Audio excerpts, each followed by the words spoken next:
Well, hey folks, here's part two of the California gear loadout. And let's get right into it. Let's start with my cook system right here. I'll get it all unbundled, set it up, and show you what that's all about. And while we're out here, I got a 1/2 gram bag of pay dirt from Prospector Paul. Let's push that over the cleanup sluice, see a little bit of gold while we're out here, alright? Alright, let's get at it. Okay, before we get into the cook system, let's have a look at this pay dirt before I start running it. I noticed that it's just right full of light stuff. I haven't looked in it to see any black sands, but it doesn't seem to have many heavies in it at all.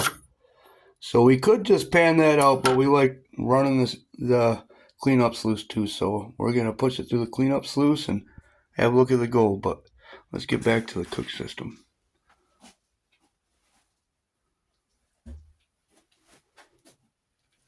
Okay, here it is. That's everything for me to eat for all 15 days, 15 or so days out in the California mountains. Now, I used to bring my French press, but that added more bulk and more weight. I've totally deleted bringing my French press.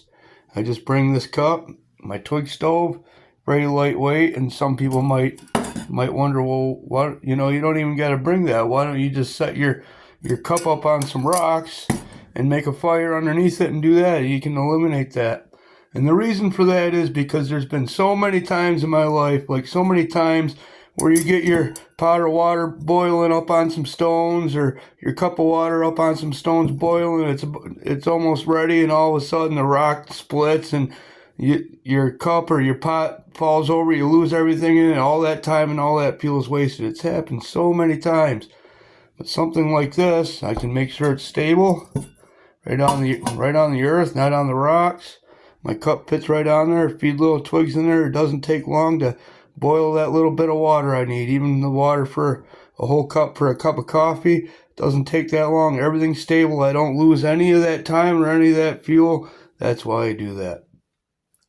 Maybe a lot of you have learned that over the years too, and if not, maybe you will. Maybe you'll learn that something like this is very helpful. I also bring my titanium spoon. Now, I was thinking about trading this stove up. It does have a crack down in there.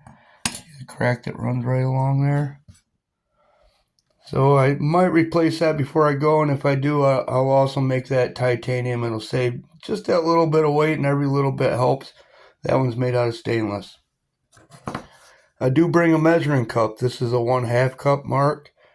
And see the scratch I put in there? That's for a 1/3 cup. Those meals that I have, they take between 1 cup and 1 2/3 cup. Now, some of it, like the scrambled eggs and bacon, you get a little too much water in there and it gets a little soupy. So to me, I really like being able to measure out my water correctly, exactly what the meal says. Actually, I do a little bit less and add a little more while it's cooking in case it needs a little more. But some of those meals, you put a little too much water in and it's a little too soupy. So I do bring a measuring cup. Doesn't weigh much at all. Of course, my cup. Now, the reason I don't bring my French press anymore, like I said, it's weight and bulk. But I've just been doing the instant espresso. It gives me a little more kick, and I just save so much weight doing that. Okay, there's my cook system. The stove folds up, fits in this bag, it fits in the cup.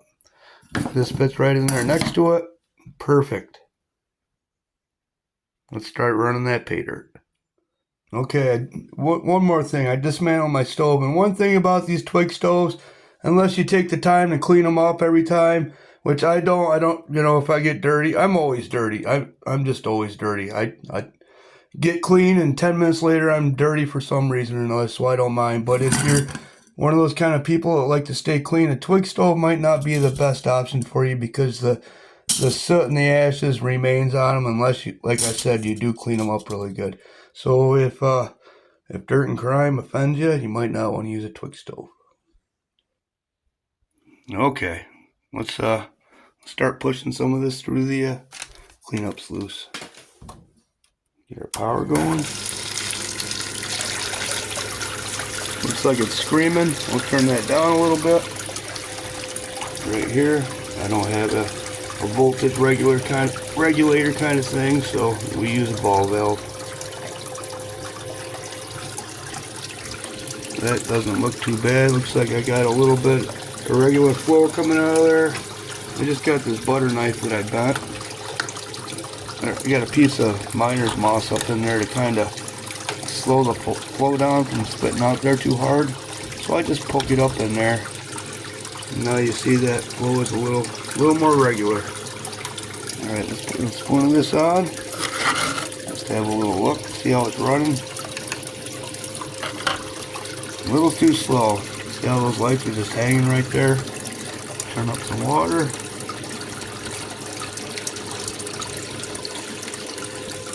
I already see some gold. Piece right there, see it? Alright, put another spoon on, then I'll go over and we'll discuss my simplified sleep system. More gold. Okay, let's check out the sleep system. For you folks that have stuck around the channel for a while, you probably already know my sleep system, but let's explain to those who are new or are just wondering. This is the Haven. This is my hammock. Can also be set up as a tent. Everything comes in this package. It's made by Haven. This is the Kickstarter edition, the very first model. They also have an extra large and a Safari and I think a couple other ones. But the important thing about this for me and why I bought it is it's a true lay flat system. I can sleep on my side or on my stomach any way I want. It's truly lay flat, where most hammocks are, you kind of got a bow in them, you know, and you got to sleep at an angle to truly be a little more flat. You still can't sleep on your side that well, so that's why I went with something like this. There's two downfalls. It's 6 pounds, which there's ways to reduce weight in it, which I changed out the carabiners. They had steel carabiners. I could leave the tarp and not bring the tarp, but being 6 pounds, you know, I'd say it is a little heavy, but it comes with the tarp, it comes with the bug net, it comes with the mattress, it comes with the hanging ropes, it comes with the carabiner, it comes with everything. So 6 pounds, if you add that all up with another light system, it's comparative. It's $300 for this. I don't regret the 1 penny of the cost of this thing. I love it. Now my sleeping bag, I did a bunch of reviews on Amazon. I tried to save the money and still with the best reviews and for the environment I'll be in, which is very warm in California. This is made by Nature Hike Outdoors. Like I said, I bought it off Amazon. I bought the long one because I'm tall. I think that's what the L stands for. This is the LW180. I don't know what the rest of the numbers stand for, and that don't really matter. Now, does this keep me warm out there? Yes, almost every night I stay warm with this thing. I think it's rated down to 50 degrees, but there are nights when it drops down to, you know, I think one time there was like low 40s, and my butt, my lower back, excuse me, my butt and my lower back did get a little bit cold, which is a common thing when sleeping in hammocks. And if you're a hammock kind of person, you know that. Or even in some tents, that area of your body will tend to get a little chilly. So to combat that, I do have some foam, a little foam thing that I made with some space blanket in there. I might bring that along to lay underneath this pad inside my hammock if I feel the need to. My pillow, I bought a new pillow. And again, if you've been around the channel for a while, you know it's one of these kind. Made by Trekology. The other one lasted me 2 years. I patched one hole. It lasted about 1 year. I got a little hole. I patched it. It lasted another year. Got another hole in it. I just decided to order a new one. Pretty inexpensive. They did go up in price. I think when I first got the original one is $16. I believe this was $19. But very lightweight. It's about the size of this right here when it's blowed up, but very lightweight and compact. I really like this style. Okay, let's put a couple more spoons through there. Have a look.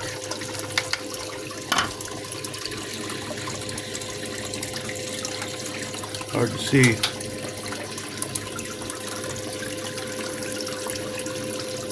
See a few pieces. There's one there. Couple pieces, one there, some up there. Can't even see that, can you?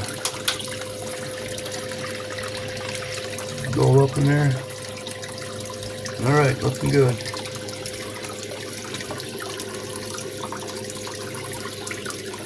Another spoon on. Just a little. And I think next we'll just go through the odds and ends that I'm taking out there to California. We'll go through all the stuff in case people wonder, like, you know, to give ideas of what they might need for the bare essentials of going out there. And then we're going to pack it all in the pack, get a weight on it, see how much it weighs. We'll discuss the backpack, all that like normal. Alright, look at all that gold right there piling up. Look at that little pile of gold. Alright, one more spoon.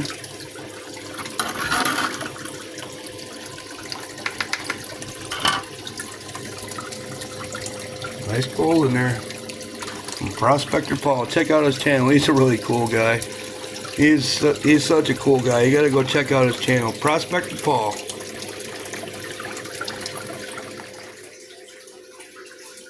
Okay, and what do I do to keep clean out there? Well, I got this shower here.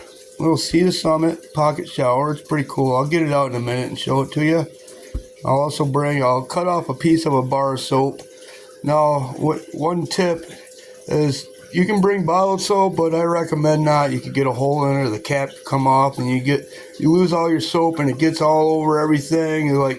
So what I do, I like having those little hotel bars of soap, but I don't have any anymore. I just cut off a piece of a bar of soap, put it in a Ziploc baggie, and that's where it stays the whole trip. Every time I'm done using it, I put it right back in the baggie. It stays in there. So I got my shower. I'll open that up. But here, this is just a camp towel. A little dirty. But this is a camp towel. I think it's made by Ozark Trail. I bought it at Walmart. It compacts right down to barely nothing. It weighs barely nothing.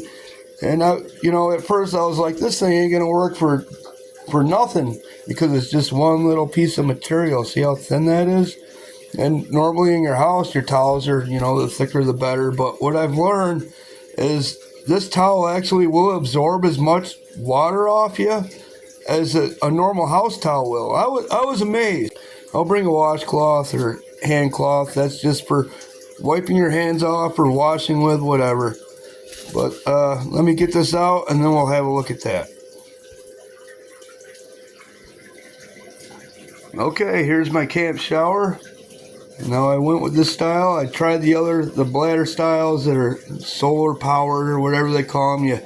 You put them out in the sun, they heat up, and they're generally made out of like a plastic of some sort. You might know what I mean, but they're just like plastic rubberish bags that you put water in.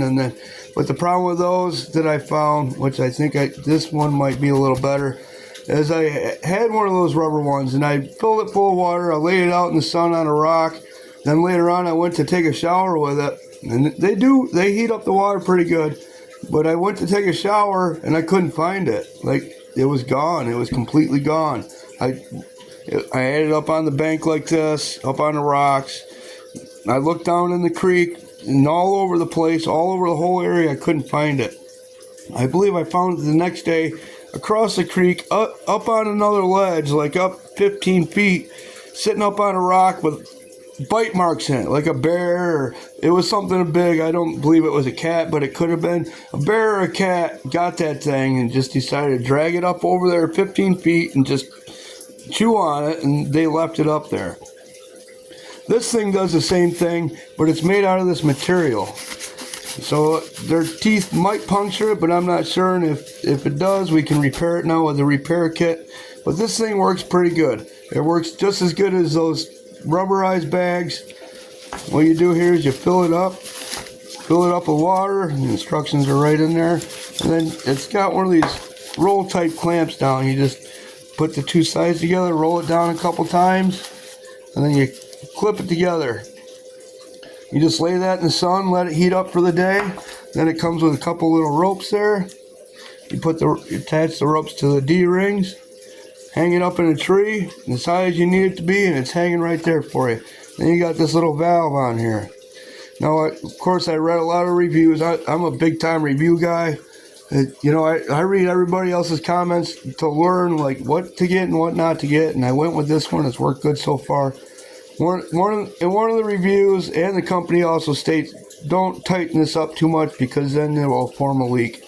But you hang this up over your head, nice warm water, super warm water. Just open that valve up and it just comes out through those little holes. You get clean. I love this thing. Very lightweight.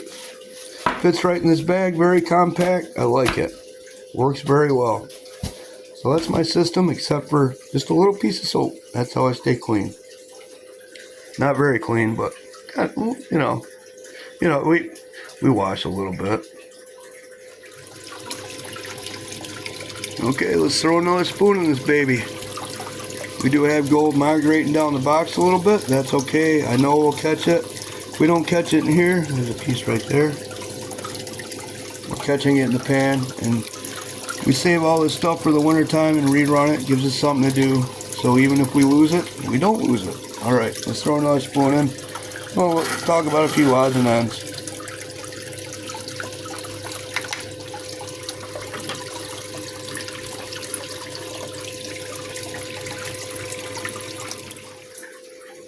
Okay, for my clothes, I'm just going to bring down 2 pair of pants. These are Columbia Silver Ridge.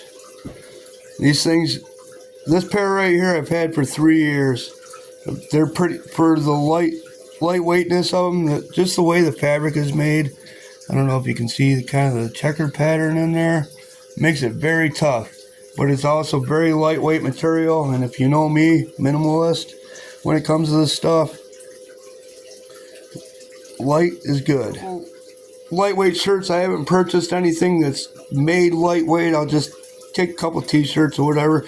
Cotton isn't always the best, but it is what it is. A couple pair of socks, and that's about it. A couple pair of underwear, that's about it. Bring a flashlight.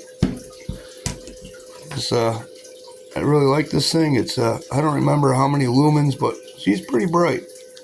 Got different modes, different settings. Got red light, green light, UV. Pretty cool. Rechargeable, or it takes AAA's. Made by Husky. I like that thing. This is my first aid kit. I also have my thermometer in here, some chapstick, alcohol wipe, a couple regular band-aids, some butterfly band-aids, and some kind of headache reliever, Advil or Aleve. I like Aleve, but I think that's Advil in there right now. That's it for first aid. Anything more major, we guess we'll die or use a tourniquet or whatever happens. If it's our turn to go, it's our turn to go. Big knife. I also always carry a pocket knife. Feel naked without it.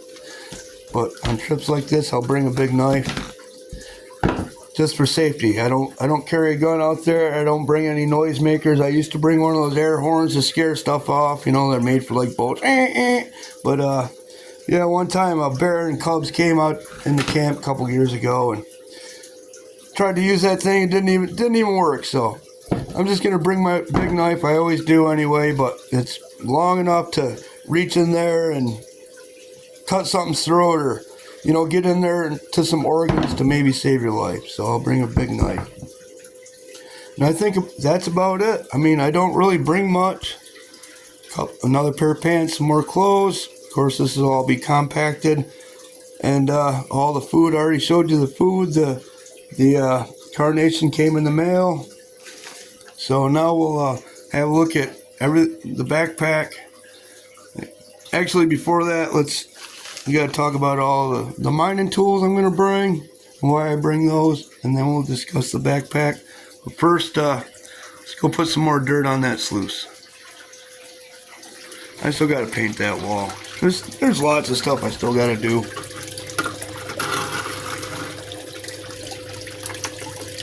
Right down to the end here.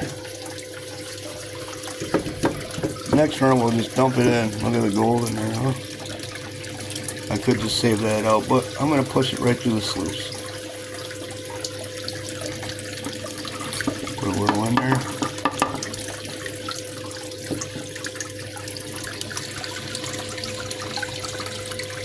Okay, this video is probably getting kind of long by now, which it don't matter, right? You'll either watch it or you won't. Let's get over there and look at the mining tools I'm going to bring. Okay, our prospecting gear is pretty minimalized already. All of our sluices, pry bars, shovels, all that stuff we leave right down on our claim, so we don't have to carry that stuff in and out every year. We just pray that the forest fires don't come through again. We've been pretty lucky so far. But I'll bring a pan and a classifier, probably just this pan, although I love my super sleuth pans. I could actually bring one a little bit smaller than this, but I don't know. I like a bigger pan, even though if this weighs a little more, I'm probably still going to bring it. The super sleuth pans probably weigh 2 or 3 times as much as a normal old Garrett pan. So pan and classifier, bring my old pal here. And I finally got the Flower Gold Wizard handle on there. I got it from Flower Gold Wizard. I don't remember who makes these. But the other style that we're all used to is the hard orange plastic ones. And they worked miracles for years. But these are kind of form-fitting to your hand. They're rubberized. But I unclipped this one just to show you in the video. I'm not sure how good these are going to hold up. And they actually clamp over the side to hold it onto the metal handle. We'll see how they hold up. And I'm going to bring a snuffer, scoop, little 2-toes crevice tool. You can tell how long I've had this one, huh? Wore right down almost nothing. But I got to fix the handle. The blade is loose in the handle. Put some silicone in there. I might bring this little scratching tool, but I don't know if I'll need it. A brush. Gonna bring a loop this year because we're gonna do a little bit of hard rock stuff. Gonna bring a loop and the big pick. Love this pick. That's it for prospecting stuff. Pretty simply. If I get any nuggets, I can put them in here. I don't need a separate container. That's that for that. Alright, let's just dump the rest of that on there. But before we do, remember a few videos ago I had all those stones and I was gonna put some iron in them because they were all irony and all covered and whatnot. Look how clean they are now. Just use this stuff right here, iron out. Sprinkle some. I put some fresh water in there, sprinkled some in there. I don't know, maybe a quarter cup. Stirred it up. Cleaned it right up. You should have seen the dirty water coming out of there. There's still a little bit of, orange on there. I could do it again, but it made it so I was able to look through all that and see if there's any, specimens or just whatnot, larger gems, which I didn't see any in there, but that's just a tip. Get yourself some of this, clean up those rocks. Put some more of this on, get a little bit of water. Yeah, we could just pan the rest, but I like putting it all on there.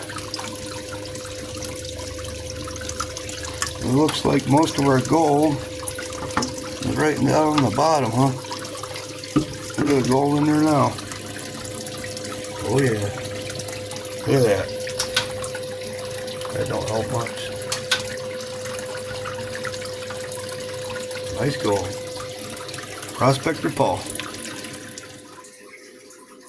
Okay, now it's time for the workhorse of the operation other than my legs, the backpack. The backpack is one of the most important things in any system. You gotta have a way to carry it. Then you can get away with other backpacks, but you know me, I like lightweight and tough. So, after reading crap load of reviews online and from the thru hikers are the ones, they're called thru hikers because they'll hike the entire Appalachian Trail from Georgia all the way to Maine, or the Pacific Rim Trail that goes the whole west coast. So they tend to like very lightweight that will last throughout the whole trip. So I read those reviews, and Shug Marie online, you gotta check him out. He's a hammocker backpack. He's a very funny guy. You gotta go check him out. Shug Marie, very cool guy, funny guy. But he's also an advocate for ULA backpacks, so I looked into him, and I got the Catalyst. The Catalyst is the biggest bag they make. Now, for you old school folks like me, this is 4,700 cubic inches. New school is 75 liter. And the reason I say new school, old school is back in the day we didn't refer to anything in liters. It was all cubic inches, backpacks, engines. It's all changing to liters. So old school, 4,700 cubic inches. But the amazing thing is, this only weighs 2.77 pounds. 2 3/4 pounds, not even 3 pounds. for the size of it and the rugged material. That's just amazing to me. Look at that go. Oh, look at that go. Let's turn it off here. Oh yeah. Prospector Paul, thank you, sir. Actually won this on his Patreon.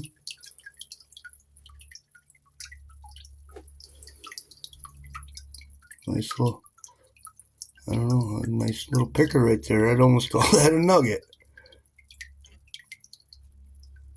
And like I said, if we lost anything that's in this pan, we're going to run that over the winter. That's got all that, the better spot that we were in New York, it's got all the tailings in there. And this bucket's probably 3/4 full. Love saving that stuff for the winter time. Okay, now we'll get everything packed in the pack. The food, everything. We'll get a weight on the whole system. We'll see, this pack is regulated. You're not supposed to put over 40 pounds in this pack, but Sugar Marie and other reviews say you can always go more than what they recommend. So you can push it 45, maybe even 50, but then the comfort starts coming off, and then, you know, it's not really designed for that. So they recommend 40 pounds. Let's put everything in there, get a weight on it, see how much it weighs. One other thing, I'm going to bring a kneeling pad, a sitting pad. If you've been to the channel, you know this one. Got a light carabiner on there. I can just clip it on. But I made this out of styrofoam, layers of that styrofoam. Of course, it's filthy, which I don't care. And just put some duct tape around there. But I'll be bringing that too. Okay, I already started packing stuff in here. But something I wanted to mention that is very important is when you're hiking in mountainous territory. I mean, if you're up on the peaks just going along, it might not be so important, but as we descend down into our claims, if you saw last year's or a couple years video, or last year I think, it's just very steep getting down in there, like it's mountainous territory. We don't have to use climbing ropes or anything, but there's not a lot of sure footing and it's very steep. So the safety tip is to put all your heavier gear in the bottom of your bag, and that will ride lower on your body and reduce your lower your center of gravity. Now, if you have all your heavy stuff up at the top and you're walking down, right, and you start to lean over because your foot slips or it just gets steep, now your center of gravity is way high. It can pull you right off the mountain. So it's very, very important. This is a safety thing. Put all your heaviest gear in the bottom whenever you're descending or even ascending a mountain. Very important. Now, typically when you're just in more flat terrain, you're going to want all your heavier stuff kind of like right up behind your shoulder pads. That's where it is most comfortable, right up behind your shoulder pads. But for safety reasons, I recommend, and I also put all my heavy stuff at the bottom when I'm descending or ascending steep terrain. Very important. Be safe. Okay, there she is. All loaded up. I'll carry the pick and the bucket in my hand as I go down. But everything else is in there. Half the food is in there. The other half will stay up on top until we go to town. I'll bring the other half of the food down. I'll have another set of clothes up at the truck. In case I need them, I'll bring those down on our second trip down in. But there you go. Get that on my back. Get a weight of it. And weigh myself without the pack. We'll figure out the difference. See how much we weigh this year. See if we decreased our weight at all. Alright, I figured out the difference. 29.8 pounds is what that weighs total. Not too bad. I'm getting lighter and lighter every year. I'm not sure how much more lighter I can go, actually, and still have all the essentials. 29.8 pounds. Not too bad. Of course, the knife isn't in there. That'll be on my belt. Pick will be in my hand. And the bucket in my hand. That probably adds another, I don't know what that pick weighs. Probably 8 pounds. So another 10 pounds on me as I'm carrying. I'll have a bottle of water for the walk down. And that's one thing also I'm going to buy. It's a good tip is I'll buy a half gallon of water, drink it on our way out to California, and keep that empty jug, clip it on my bag. That way I can bring up a whole half gallon of water up to camp with me just to fill my cup before heating for coffee and food and whatnot. There's been other years where I forgot to bring something. All I had was a little water bottle or two, so that's all I get is a couple little water bottles full of water. But anyway, I'll bring a jug. Also, some other personal stuff. Like I said, the soap isn't in there, and deodorant, and etc., that kind of stuff. But I think that's about it. So, I mean, in the pack, we'll probably add a couple more pounds. So it'll be like 32, 33 pounds. Not too bad. And let's have a look at that gold. Got it pretty much all cleaned up. Nice stuff, though. Nice stuff. I mean, some of those, if I found them around here, they'd be nuggets, man. Nice little pieces. Thank you, Prospector Paul. You guys go make sure you check out Prospector Paul's channel. He's pretty much goes in between Alaska and Arizona. Pretty cool guy. Pretty funny guy. And that's about it for this video. We got the weight. I went through everything we're bringing. The other thing I might bring is a little bit of fishing line, a couple hooks, maybe catch a trout or two out of the creek while we're out there and have some fresh trout. I'm not really sure on that yet, but we might. All right, there's a loadout. There's a part 2 of the gear loadout. All the other stuff. All right, 29.8 pounds. Pretty happy with that. See you on the next one. I'll keep having fun, and I know you will too.